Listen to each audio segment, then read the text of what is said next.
మాకవరపాలెంలో 500 ఎకరాల దోపిడీకి అధికార పార్టీ స్పందన. మాకవరపాలెం మండలం అధికార పార్టీ ముఖ్య నాయకులు సాగులో ఉన్నట్టుగా తప్పుడు పత్రాలు సృష్టించి న్యాయస్థానాలు కూడా తప్పుదోవ పట్టిస్తున్నారని విమర్శించారు. మన నియోజకవర్గంలో పరిశ్రమలు రావడానికి మేము వ్యతిరేకం కాదని, అసలైన లబ్ధిదారులకి లాభం చేకూర్చకుండా బినామీ లబ్ధిదారులను తయారు చేసి మండల నాయకులు లాభం పొందుతున్నారని ఆయన విమర్శించారు. ఈ భూ దోపిడీకి రెవెన్యూ అధికారులు పూర్తి సహాయ సహకారాలు అందించి ఇద్దరు సర్పంచులతో కథ నడుపుతున్నారని ఆయన విమర్శించారు. ఏదైతే 40 సంవత్సరాల పైగా ఉన్నారు వీళ్ళందరూ కూడా మరి 18 లక్షల రూపాయలు అక్కడ మార్కెట్ వాల్యూ ప్రస్తుతం ఉంది. 18 లక్షలన్నీ ఇవ్వాలి, లేదంటే పట్టాలు ఇవ్వండి. అందరికీ కూడా పట్టాలు ఇచ్చి మీరు కంపెనీకి తీసుకోండి, దాని మీద 18 లక్షల పైన 2 లక్షల్లో 2 రెట్లు 3 రెట్లు పెంచి ఇవ్వండి, అదే విధంగా న్యాయం చేయండి అని చెప్పి మీ ద్వారా డిమాండ్ చేయడం జరుగుతుంది. అంటే ఇప్పుడు ఏమంటుందంటే గతంలో కూడా మేము మెడికల్ కాలేజీకి సంబంధించి అక్కడ 6.5 లక్షల రూపాయలు మరి వాల్యూ ఉంటే దానికి 19.5 లక్షల రూపాయలు ఇచ్చాం మేము.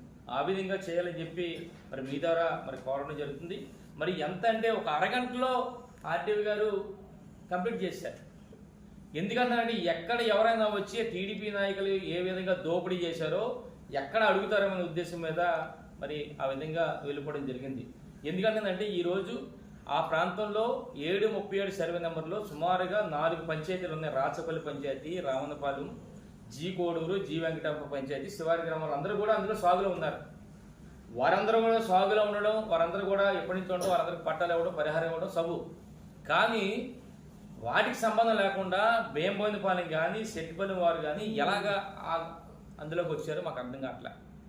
అక్కడున్న లబ్ధిదారులు ఇక్కడ ఎందుకు చేర్చారో మాకు అర్థం కావట్లేదు. అంటే కేవలం ఏదైతే సెట్టిపాలెం సర్పంచ్ అక్కడ ఉన్నాడో అల్లు రామనాయుడు, అలాగే బేంబోయినపాలెం సర్పంచ్ ఎవరైతే ఉన్నారో రుత్తల నందకిషోర్, వాళ్ళ బినామీ పేర్లతో మరి దోపిడీ చేస్తారని చెప్పి మీ ద్వారా తెలియపరచడం జరుగుతుంది. అంటే ఇది కేవలం అయ్యన్న పాత్రుల ఆధ్వర్యంలో ఆర్డీఓ గారు రమణ గారి సహకారంతో ఈ భూ దోపిడీ జరుగుతుందని చెప్పి మీ ద్వారా తెలియపరచడం జరుగుతుంది.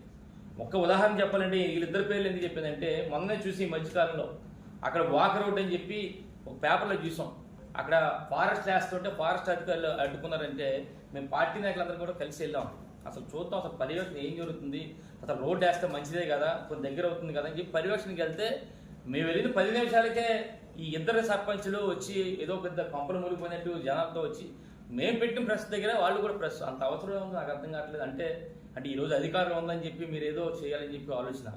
అదేవిధంగా మెడికల్ కాలేజ్ గురించి కూడా మేము మాట్లాడుతుంటే ఇది ప్రభుత్వం చేస్తుంది, ప్రైవేట్ పరం చేస్తుంది, ప్రభుత్వ పరం చేయాలని చెప్పి మేము చెప్తుంటే ఇదే ఇద్దరు సర్పంచులు కూడా ఇది ప్రైవేటు పరం కాదు, లేదా ఇది కాదు, జీవో లేదని చెప్పి రకరకాలుగా ప్రజల మభ్య పెట్టి ఆలోచన చేస్తే చివరికి స్వయంగా ఇక్కడ ముఖ్యమంత్రి గారే ఇది గతంలో జరిగింది, ఇది దాన్నే జీవో ఫాలో అవుతుందని చెప్పి అన్న తర్వాత వీళ్ళు మాట్లాడకుండా ఉన్నారు.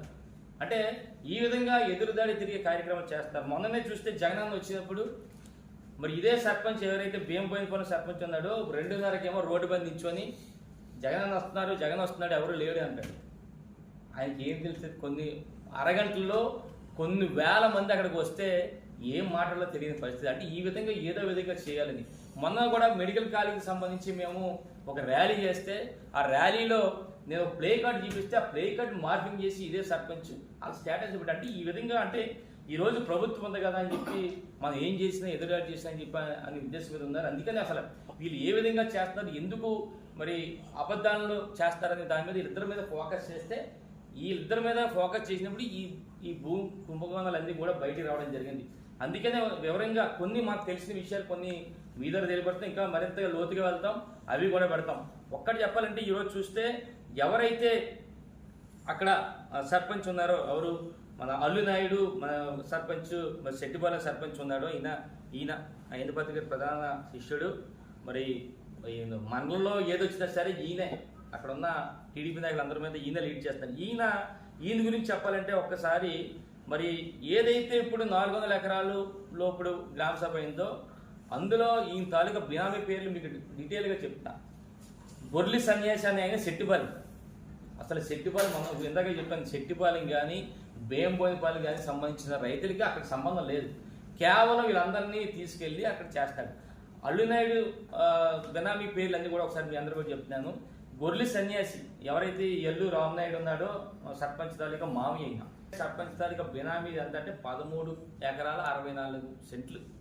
ఇవన్నీ కూడా సెట్టిపాలెంకి సంబంధించి ఈయన బినామీ అక్కడ పెట్టుకొని ఇవన్నీ కూడా గ్రామ సభలో అప్రూవల్ చేసుకున్నాడు. అంటే సుమారుగా ఈ గవర్నమెంట్ రేట్ ప్రకారం 18 లక్షలు కానీ ఇస్తే 13 ఎకరాల 64 సెంట్లకి సుమారుగా 2,45,00,000 రూపాయలు మరి కొద్ది రోజుల్లో మరి 5 భద్రత దయ వల్ల ఈయన ఖాతాలో పడే అవకాశం ఉంది. అలాగే ఇంకో ఆయన ఉన్నాడు, ఇంకో పెద్ద ఆయన ఇంకో ఎవరంటే ఈయన కూడా సర్పంచ్ నందకిషోర్ అని చెప్పి బియ్యంబోయినపాలెం సర్పంచ్. ఈయన ఈ మధ్యకాలంలో మరి చాలా ఎక్కువగా ఆ ప్రాంతంలో ఏదైనా గొడవ జరగాలంటే ఈయన 10 మంది ఉన్నారు ఈయన పక్కన. ఏ గొడవ జరగాలి, సరుగుడు కారులో సరుగుడు దాని మీద గొడవ జరగాలని ఈయన వెళ్ళాలి, వీళ్ళు బ్యాచ్కి.